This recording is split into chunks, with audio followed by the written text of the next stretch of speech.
It's good to see everybody here today. Thank you so much for joining us on this holiday weekend. It's great to have you here. We have all kinds of things that are going on. And Ned is with her daughter enjoying a spa day. And we've got Jennifer working in the office. And we have a different singer today. It was Tanya. She's brand new to us. I thought I'd take care of that. Yeah, thank you. And Kenny is out today too. And we've got, let's all give Ron a big round of applause. Ron is doing our sound for us. Yay! All righty, I'm going to pass it over to Lonnie. Good morning, everyone. It's going to be that kind of a morning. Should we do our thing again? Oh. Well, that's a little weird. Oh, okay. Sorry. Welcome. I love that you chose SkillFul in your talk today. Yes. Yeah, that was interesting. So we have a little test. This side of the sanctuary, we have this beautiful harp. Yeah, this is a little weird, but aren't we all a little weird? So on this side of the sanctuary, can you see us through the harp? Okay. Can you see Can you see the slides through the harp? Okay, if you can, we're going to trust you. Because we want you to pay attention this morning. There's a lot going on, and there may be a surprise quiz at the end. Okay, SkillFul. Thank you. Thanks so much. Okay. That went well, don't you think? Okay, so let's go ahead. We'll have Bill come on up, and he is going to give us a children's message. Yay! Good morning. Good morning. I'm Bill Hadris with Youth and Family. You know, from birth, our bodies grow without conscious effort. They just get bigger and bigger.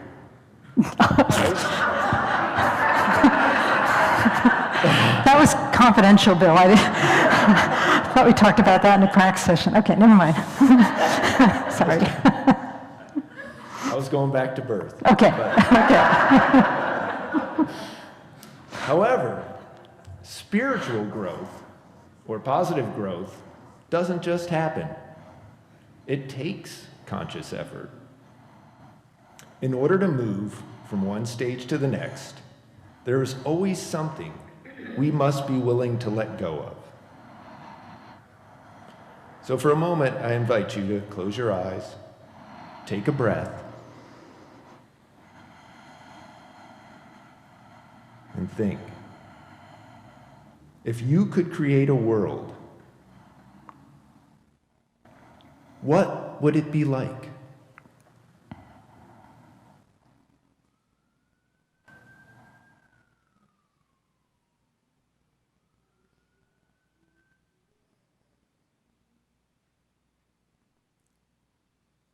So how do you feel when you are making something for the first time?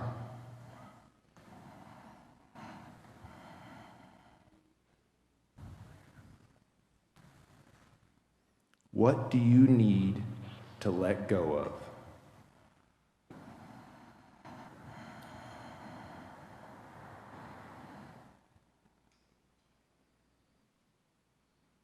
can open your eyes.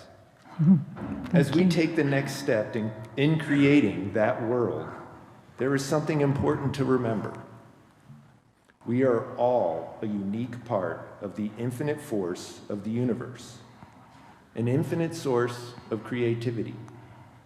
As part of it, we can use it to bring forth new ideas into the world.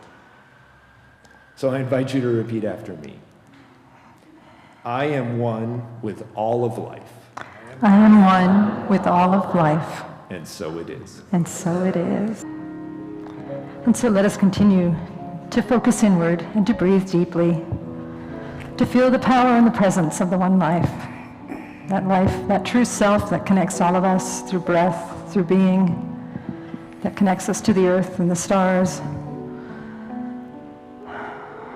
that connects us to the ocean, to the animal kingdom. All of it is one. And here we are today to celebrate it. So let us settle even deeper into the spaciousness within us as we breathe deeply, relax our bodies, and listen to the words of our sacred reading. An excerpt from I Will Not Die an Unlived Life, Reclaiming Passion and Purpose by Donna Markova.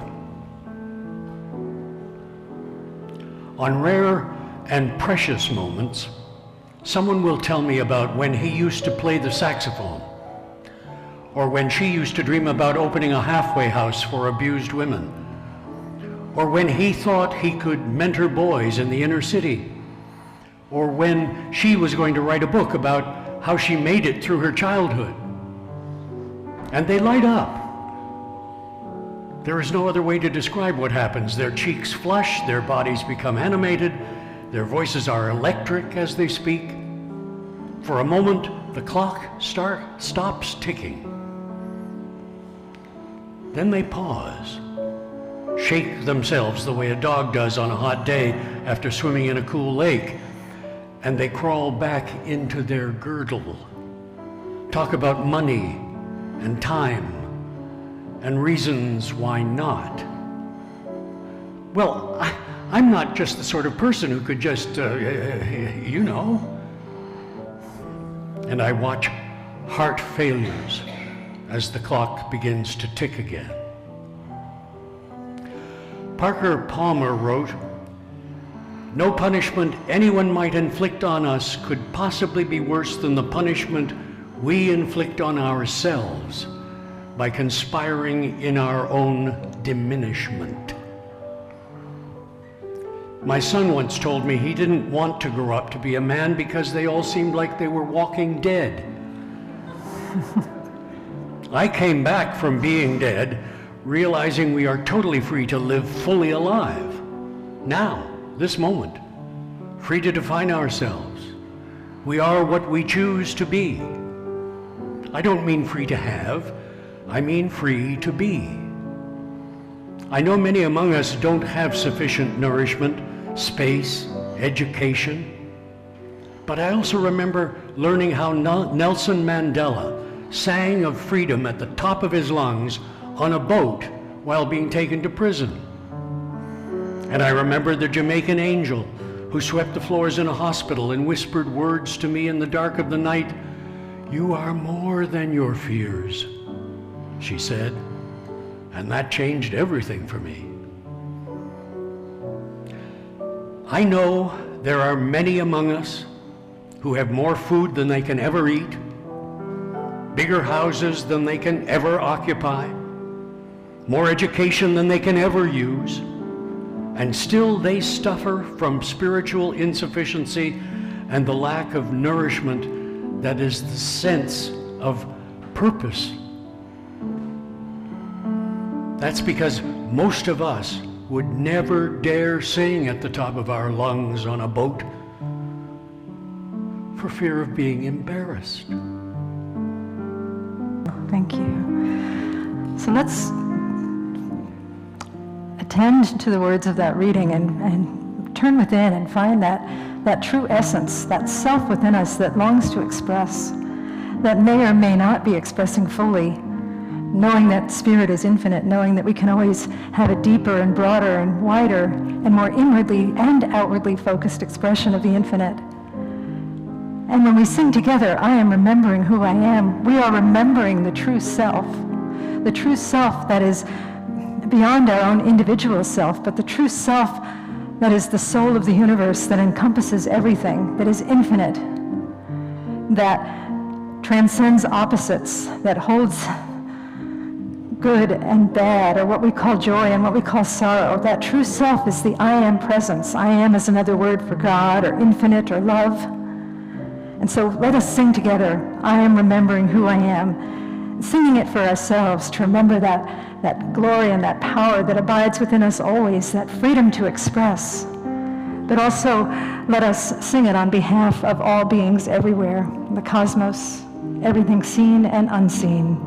I am remembering who I am.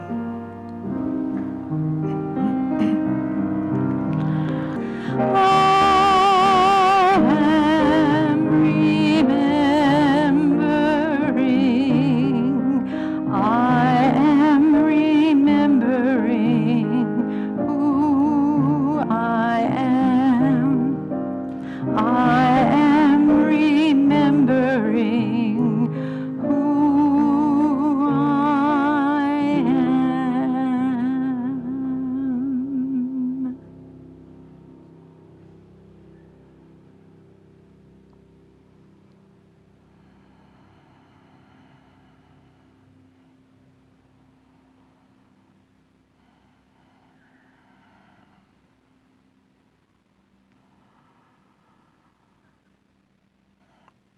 in that sweet joy of remembrance for ourselves and for all beings everywhere. Let us breathe in deeply to this awareness and then exhale, opening our eyes in love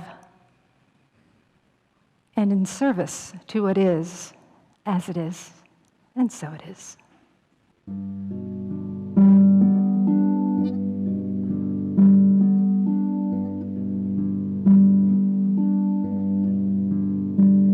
My love, my pride, my treasure, all, my wonder new and pleasure, all, my child, my beauty, ever you.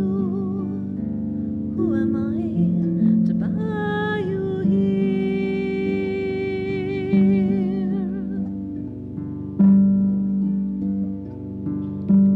You came into this world alone, with trials and lessons of your own, and I to guide you till you're grown upon your path through life and change.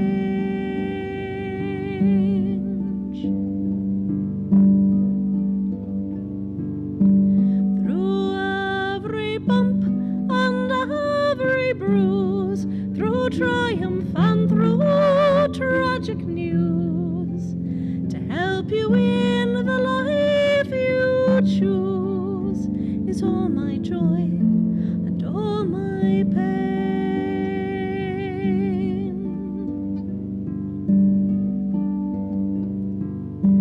And when you've grown and left me dear, in times of need I'll still be here, to break your fall and soothe your fear, because you are my child, my own.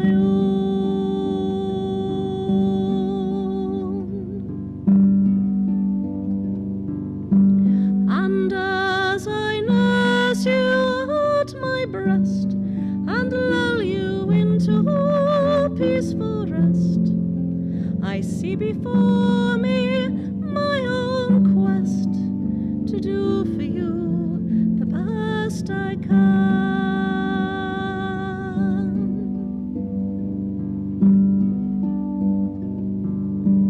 My love, my pride, my treasure, all, my wonder new and pleasure, all, my child, my beauty, ever you.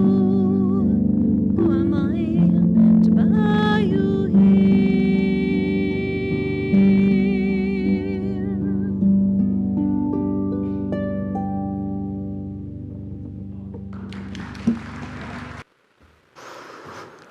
Thank you, Tanya. Beautiful, thanks. And again, thank you everybody for being here on this 4th of July weekend. It's great to see you. So the talk today is about skillful freedom. Who here practices skillful freedom? Sometimes. Sometimes yes, sometimes no. I'm going to start with a story about Ernest Holmes' take on freedom. Now, for those of you who don't know, Ernest Holmes is the founder of our denomination. He's this guy here between Gandhi and Mother Teresa and my dog dressed as a nun, okay? So he's in good company as far as I'm concerned. Anyway, this story came from a member of the congregation, and just to keep it confidential, I won't say her real name. We'll just call her Carrie. Let's call her Carrie Merrigan, okay? And she may look like this, or not. Anyway, so I was talking with Carrie Merrigan, and she was the teacher of our practitioner students, the year 1 practitioner students, her and somebody else who shall remain nameless. Let's call her Devin Lindestedt. Oh, I'm glad you all laugh at my jokes. Makes me happy. Okay. So anyway, Carrie told me that Ernest Holmes talks about freedom as much as he talks about faith. Now, who am I to doubt Carrie Merrigan? But I did go to the concordance, which shows you all of the topics in the Science of Mind textbook, and I looked, and sure enough, the list where he discusses of times he mentions faith in the textbook is like this long. It's a couple of pages, and same with freedom. Lots of references to freedom. So what does Ernest Holmes say about freedom? He says that we are called to be free and happy. Is that different than what you learned, perhaps, in other churches, maybe? I don't like to disrespect other religions, but I do teach a lot of classes, and I talk to a lot of people that have gone to other kinds of churches, and it's kind of the opposite. It's kind of like you're a big sinner and you're going to hell. But Ernest Holmes says we are called to be free and happy, right? He also says that freedom is the birthright of every soul. It is our right to be free. And he also says that freedom is a state of consciousness, a state of awareness. Now, we're going to come back to that one because freedom is not necessarily dependent on the conditions around us. It is much more about a state of consciousness. We'll come back to that one. But in the meantime, I want to talk about today's purpose. Today, we are celebrating the 4th of July tomorrow, the life, liberty, and pursuit of happiness that we are bound to do our best to accept in this land that we live in. And asking you the question, are you expressing your freedom fully? Is there something within you that wants to express, something that you want to do, something that you want to be, that is not feeling quite as free as you would like it to be, that's not coming out as you would hope? And to look at what's holding that back, and to ask, how can we encourage the fullness of your freedom to express in many, many ways, in whatever ways Spirit guides you, right? Okay, so that's our purpose. Everybody down with that? You okay? Anybody prefer something else? Anybody want to see the picture of Carrie Merrigan with the big ears again? We'll do that later, okay. All right. Okay, so challenges to freedom. I loved that reading that Hugh did. It was, I pulled it off the internet, and I loved this part, even though I didn't like it. This thing from Parker Palmer. Parker Palmer says that no punishment anyone might inflict on us could possibly be worse than the punishment we inflict on ourselves by conspiring in our own diminishment. Isn't that heart-wrenching that we conspire in our own diminishment? I know that I've conspired in my own diminishment, that I've put myself down when I didn't need to, that I've felt like things were against me when they weren't. So we conspire in our own diminishment. And like I said, that's a quote by Parker Palmer, who is a Quaker.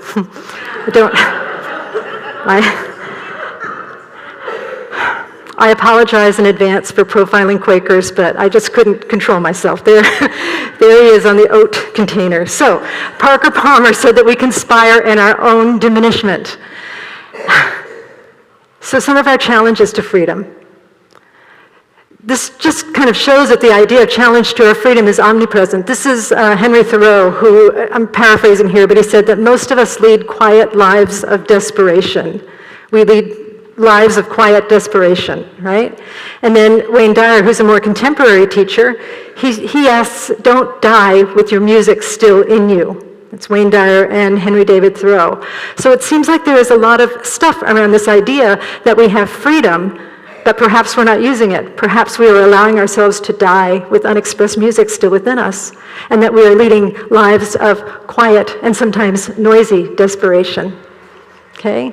So in looking at this, it's important to see what specifically challenges our freedom. What challenges your freedom specifically? What seems like it's getting in the way? You know, certainly, I did a class the other morning as well, and we talked about some of the things that prevent us from shining our light. And certainly in the reading it said this too, a lack of time. We don't have time to be what we really want to be. We don't have time to express the freedom that we wish we could express. In the reading, they talked about playing the saxophone or starting a home for women that were in trouble, or starting mentoring children in the inner city. There are those of us that feel that we don't have time to express the true calling, the true longing of our soul as it seeks to be free. You know, we may not even have the time to figure out what that is, right? How would we like to express more freedom? But I guarantee there is something within each of us that wants to be expressed. Another thing is fear. If you Google scaredy cat, that's what comes up. Fear. Fear, I loved the last line of that reading where he talked about most of us would be afraid to sing at the top of our voice on a boat, right? For fear of being embarrassed. We're afraid to step off the cliff and try and live our dreams, to try and live in that place of perfect freedom. We're afraid to answer our soul's calling in the fullness that it deserves. We're afraid, and so we just sit there in quiet desperation.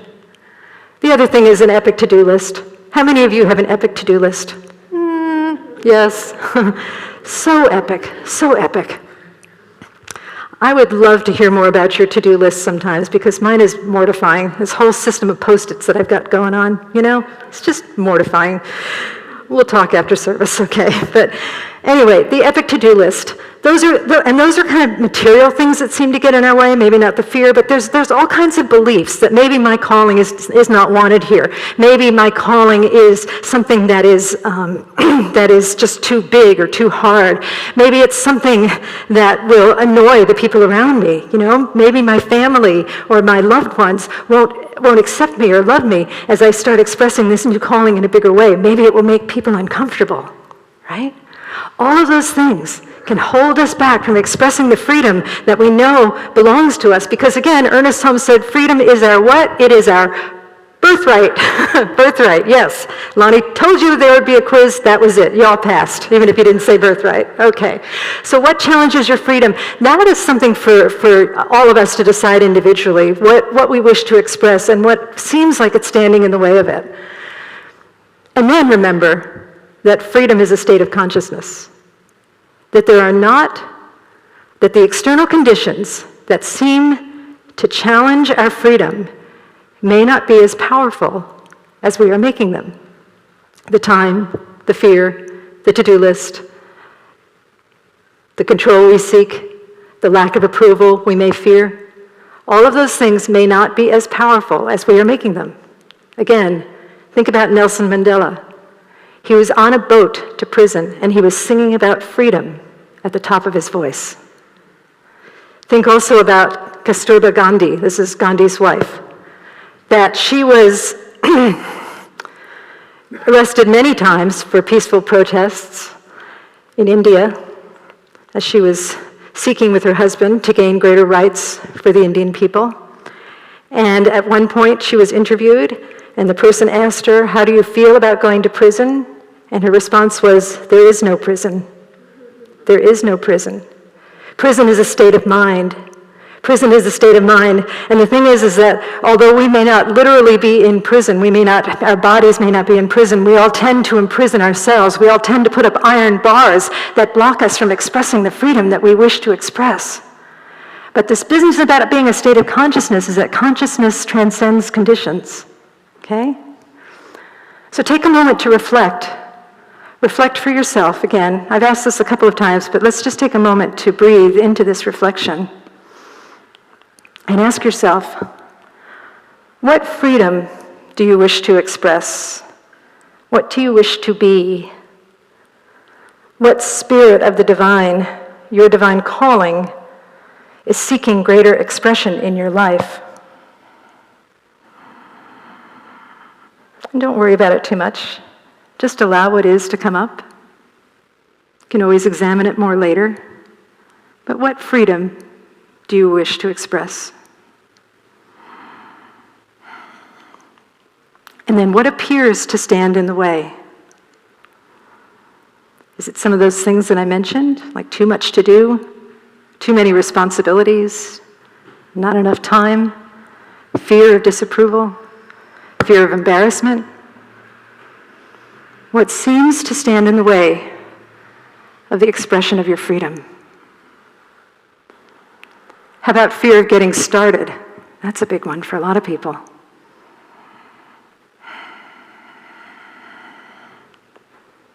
And then how might you express your freedom consciousness beyond conditions, beyond context, beyond conditions? How might you be free even if everything is telling you you can't be free? I guarantee you it is possible to be free no matter what. Think about Kasturba Gandhi. Think about Nelson Mandela. Okay? And then breathe in deeply and exhale, giving thanks for the information that has been shared, knowing that this information will continue to grow within you and inform you of your freedom, what stands in the way, and new ways to change your consciousness and express it beautifully and delightfully, because the world needs your freedom. The world needs your freedom. The world needs you, just as you are, expressing what you are here to express. So, freedom is about shifting our consciousness. And I'm going to read this rather long quote from Ernest Holmes. But Ernest Holmes wrote, "Our mind or spirit," he kind of uses the two interchangeably at times, "this is an echo of the eternal thing itself." By the eternal thing itself, he means God, the divine, love, whatever it is you wish to call it. Our mind, our spirit is an echo of the eternal thing itself. Our mind or our spirit is an echo of God. And the sooner we discover this, the sooner we will be free and happy. The sooner we remember who we are, the sooner we will be free and happy. That's why we sing that song. We are called to remember our oneness with the divine, that infinite being that transcends all conditions. This is who we are. The universe is filled with spirit and law, and we are spirit and we are law. The law of our life reacts to our concepts and builds and rebuilds according to our faith. I'm going to break that down just a little bit in the next slide.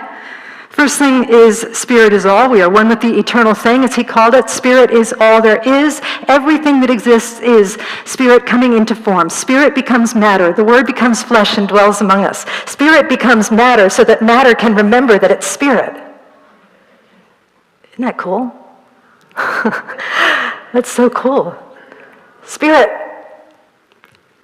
I don't know if you like the word sacrifice, but that's the word that's coming to me now. Spirit sacrifices itself. It's up there, we don't anthropomorphize God, but it's up there lying on a chaise lounge, probably playing Candy Crush, watching Netflix, and comes to earth for this life. Wait, that was me last night. Never mind.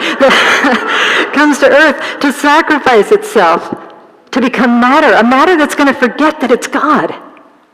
But it comes in the hope that we will remember who we are, that we will remember that we are that divine essence, that we are the eternal thing, and that it's not just us individually, it's not the individual ego, it is the true self which encompasses all of us. So spirit is all, and it becomes matter, and it becomes form through spiritual law.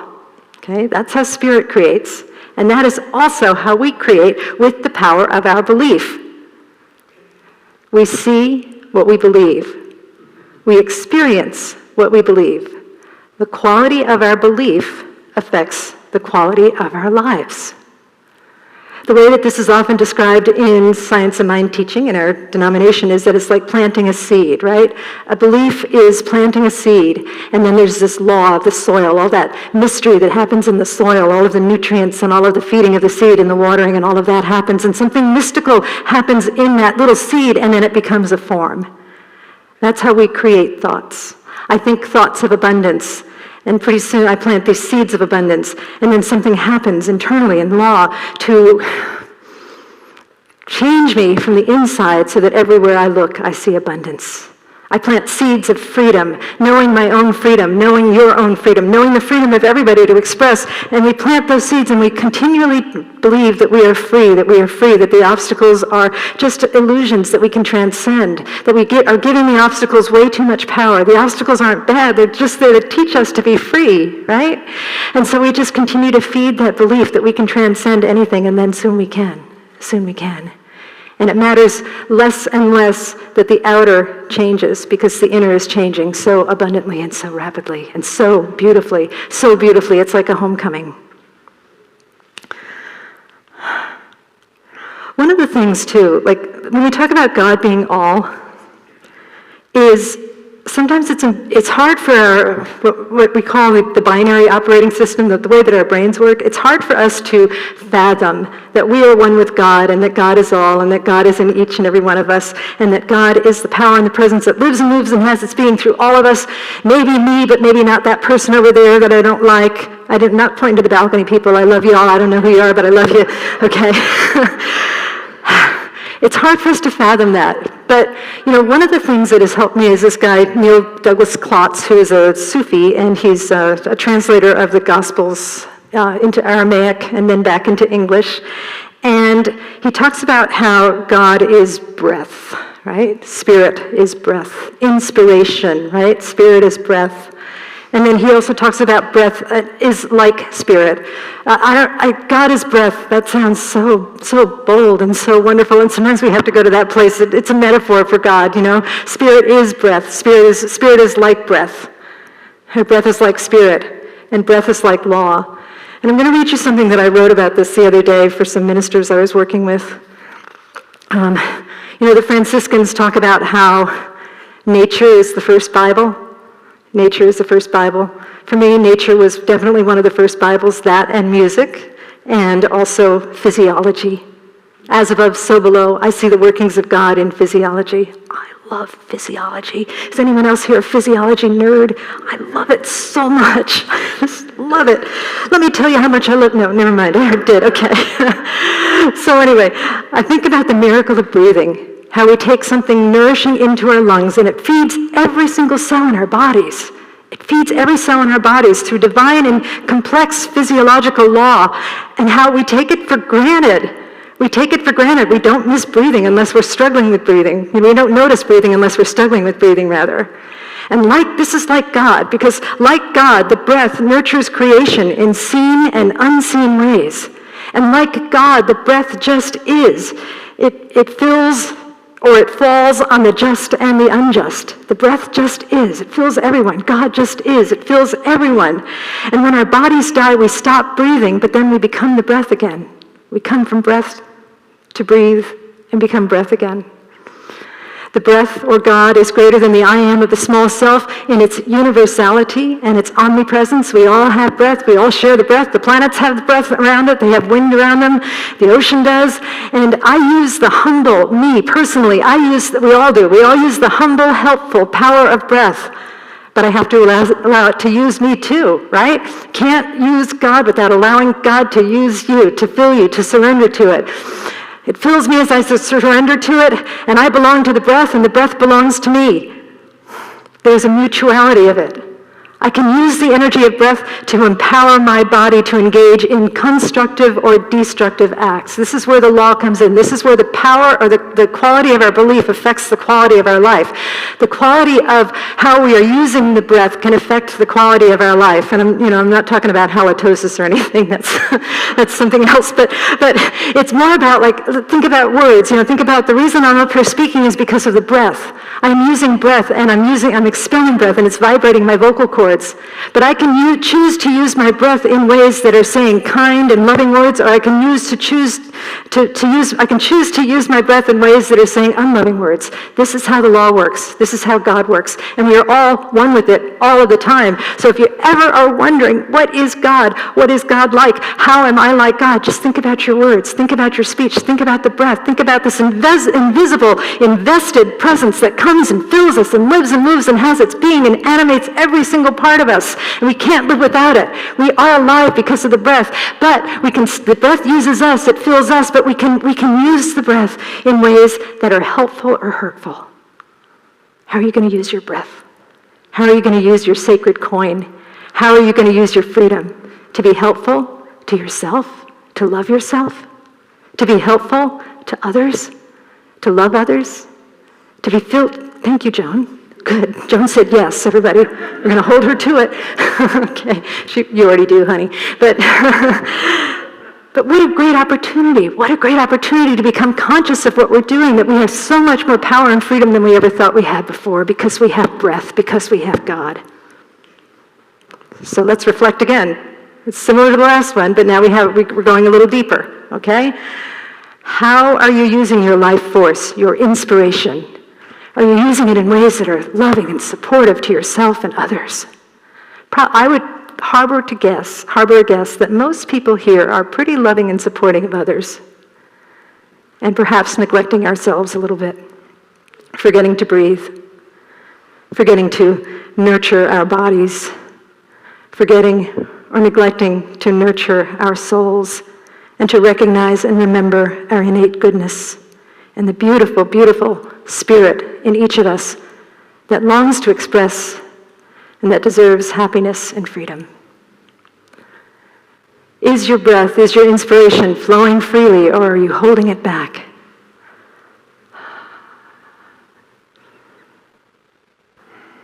It's no judgment. If you're holding it back, it's simply opportunity to choose or not choose. It just is. If it's flowing freely, it's an opportunity again to choose or not choose. It just is.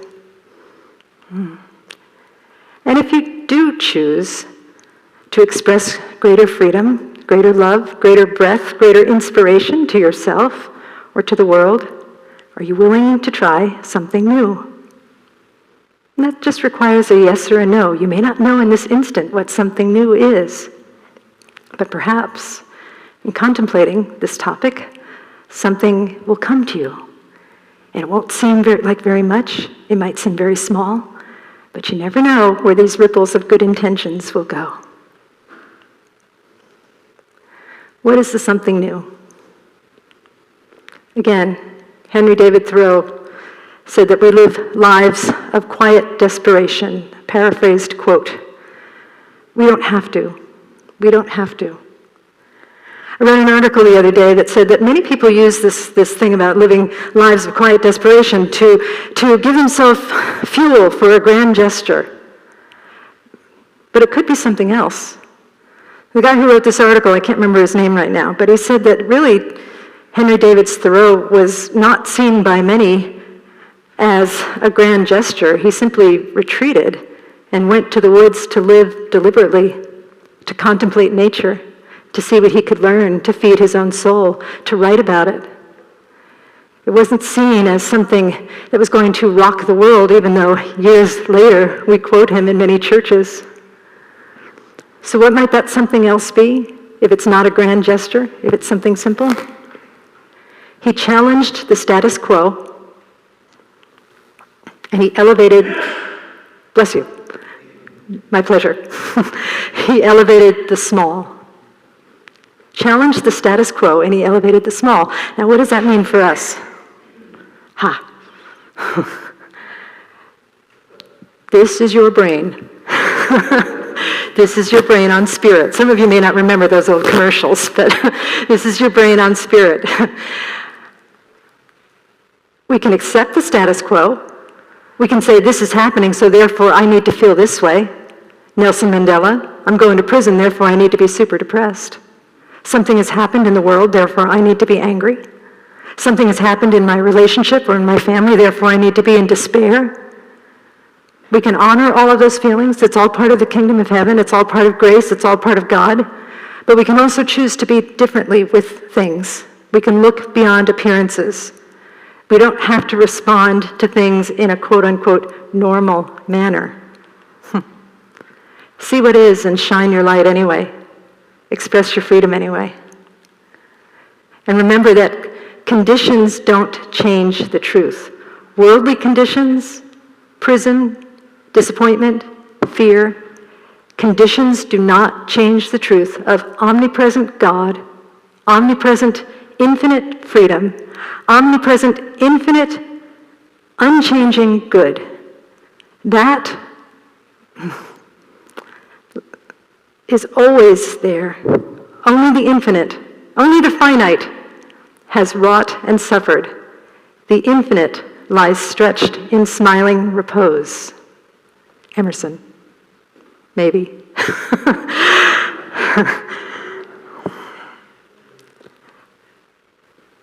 I'm waiting for someone else to yell out a different author if I didn't get it right.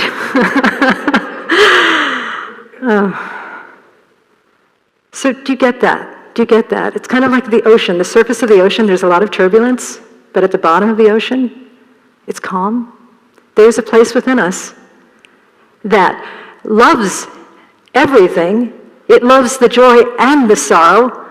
It loves the turmoil and the peace. And it holds all of it with such grace and such beauty that we are aware yet unaffected by what happens. So conditions don't change the truth of that which I just said, that inner deep peace that does not have to be disrupted by what is going on around us. However, spiritual truth changes conditions. If we are approaching discord with peace, it may or may not change, but it has a better chance of changing if we approach, say, discord or imprisonment or whatever with freedom and a sense of peace and a sense of great love and great desire for the well-being of all concerned. Ernest Holmes said, spiritual truth dissolves solid facts. So again, there's Nelson Mandela, and you can see that he's in prison. But was he in prison? Was he? Physically, yes. Mentally, no. No. His truth of his own innate, infinite freedom didn't change. We are defined not by conditions, we are defined by spiritual truth.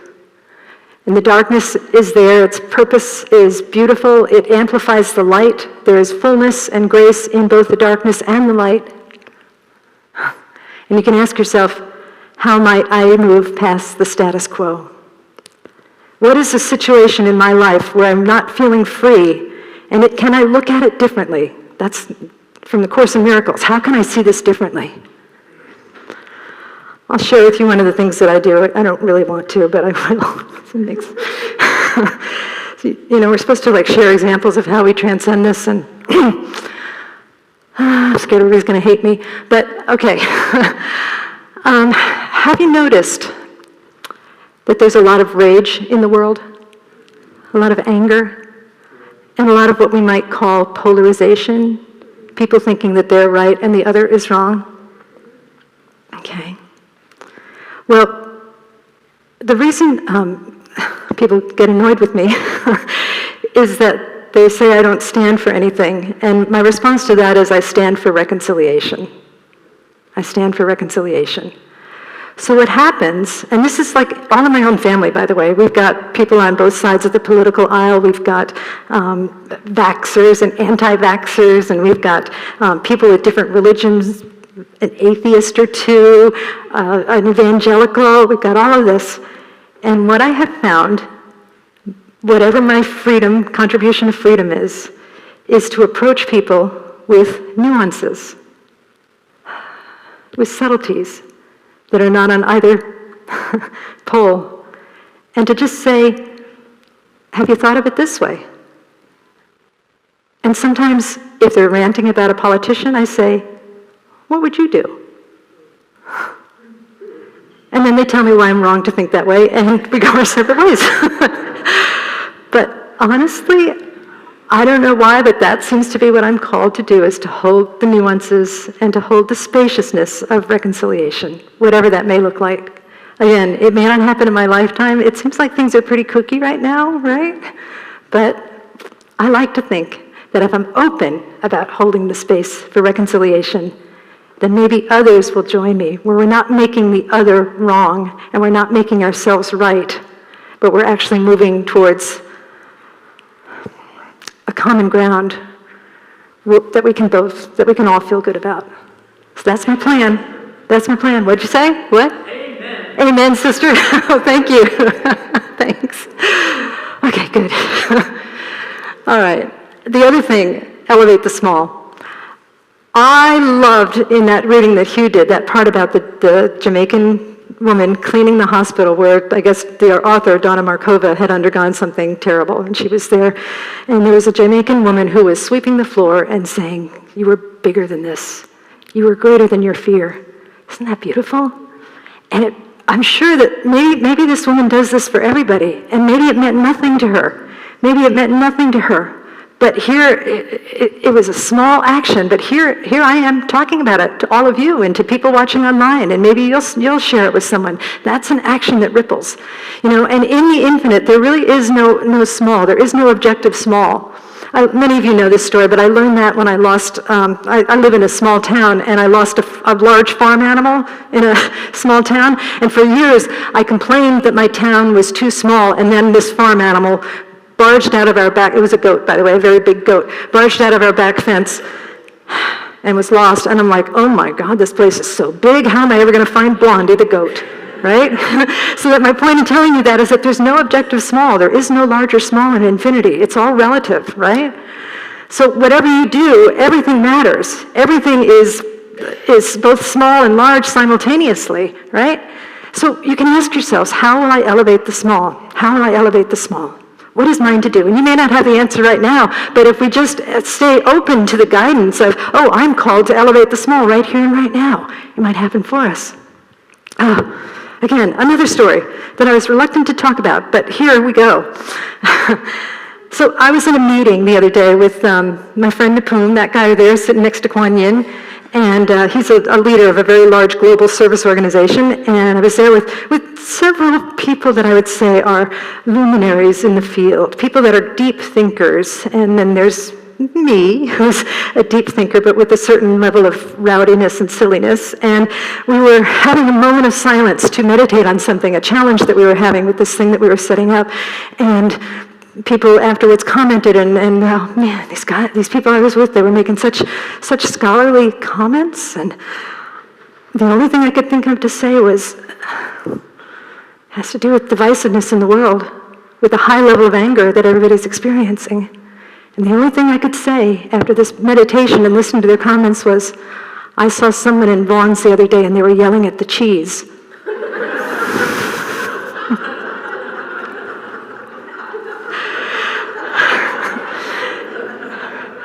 Yelling at the cheese. And I wanted to say, what did the cheese do to you, girl? But I think some of you who attend here regularly know that the grocery store is one of my ashrams. I go to the grocery store with the intention to help people. And so I actually went up to her and I said, I thought she couldn't find the cheese she wanted, and she was upset. So I said, can I help you find something? And she just complained that they only stocked one kind of cheese and it was very smelly. And she didn't like the smell. And I told her, well, I sometimes get that cheese for my dogs, but they don't mind the smell. They roll in dead seals. They'll eat anything. So we had a little laugh, and I think it brightened both of our days. And here I am again, talking about this small thing. But is it small? Is it really small to approach somebody who's yelling with a spirit of helpfulness and kindness? Now, granted, I don't do that all the time. One of you yells at me after church today, you're going to see my other side.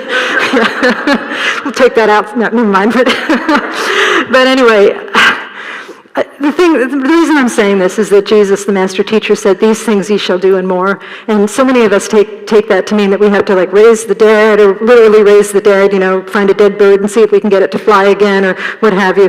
But it's not that. It's that our lives are so specific and so infinite and so intimate that Spirit is going to show up for us and express its freedom in ways that are unique and specific to our circumstances, and ways that matter.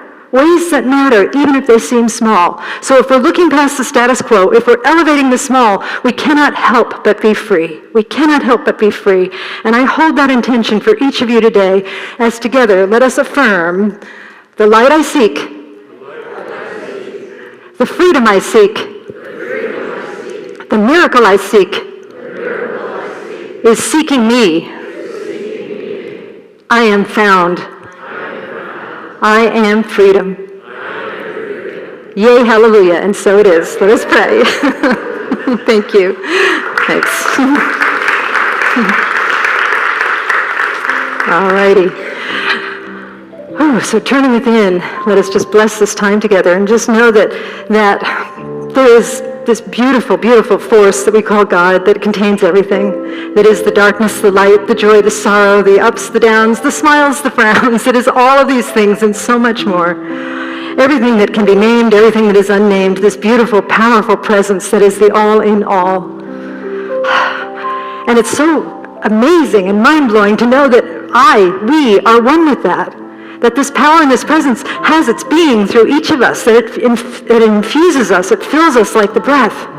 And so we rest in that awareness and we allow it to settle in. And for just a moment, we allow that fullness to fill us and to feel the grace of who we truly are underneath all of the chatter, underneath all of the busyness, this great essence of who we are. That is just so wonderful. Wonderful enough to encompass everything. And wonderful enough to know that the true power of who we are is in our spirit, in our soul, in our longing, in our freedom, in our joy, in our capacity to be exactly who we are to be. And so in this place, I know that people's lives move forward, that people's lives move into greater and greater expressions of freedom, greater expressions of grace. I know that when obstacles come up, we say, yay, hallelujah, this is a blessing. This is a blessing because I get to work on my consciousness in this moment. I get to work on seeing that the true consciousness transcends all appearance of opposite, transcends all appearances of obstacles, and that obstacles are invitations and opportunities.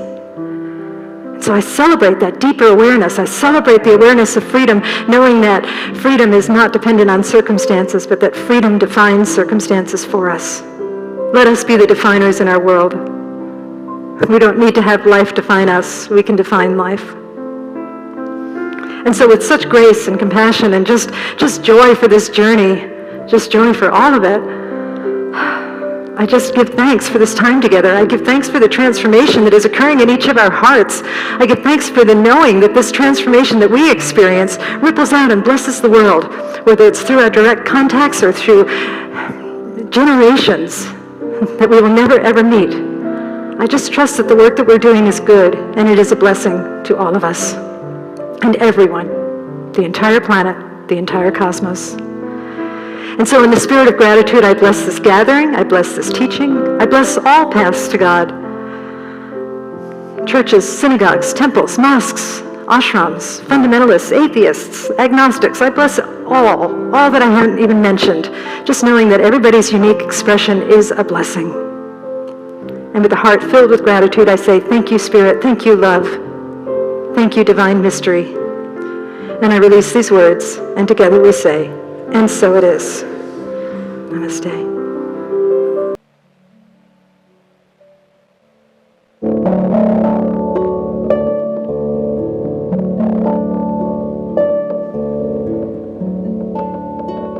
Some come to work while others to play. Some come at evening to pass time away. Some come to laugh, their voices do ring. But as for me, I come for to sing. Some come in winter to ward off the chill. Some come in summer to break up their fill. Some come in autumn and others in spring. But when I come for to sing. Some come to work while others to play. Some come at evening to pass time away. Some come to laugh, their voices do ring. But as for me, I come for to sing.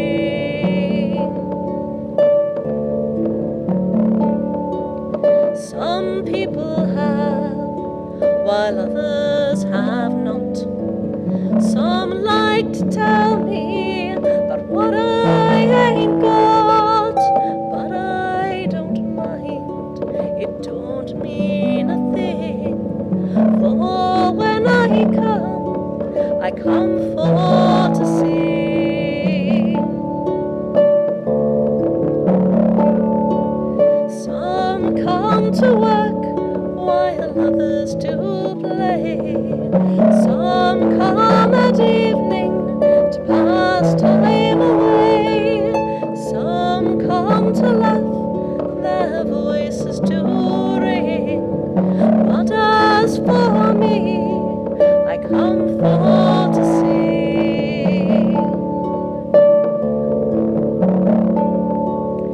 Some come to stay while others must leave. Some come to laugh while others still grieve. But one and all, we want the same thing. For when we come for to sing. Some come to work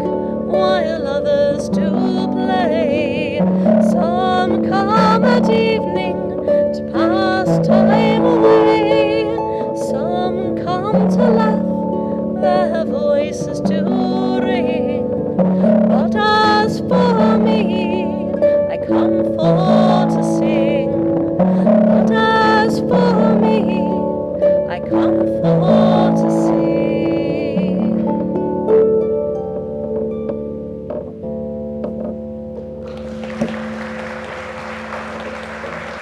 Okay, so we're running a little late, so I'll just do real quick announcements. We're starting a new class. It's a life circle. It's coping with grief, and that's facilitated by Dina Sherry, who's one of our wonderful practitioners, and that's going to be on Zoom. Information on our website.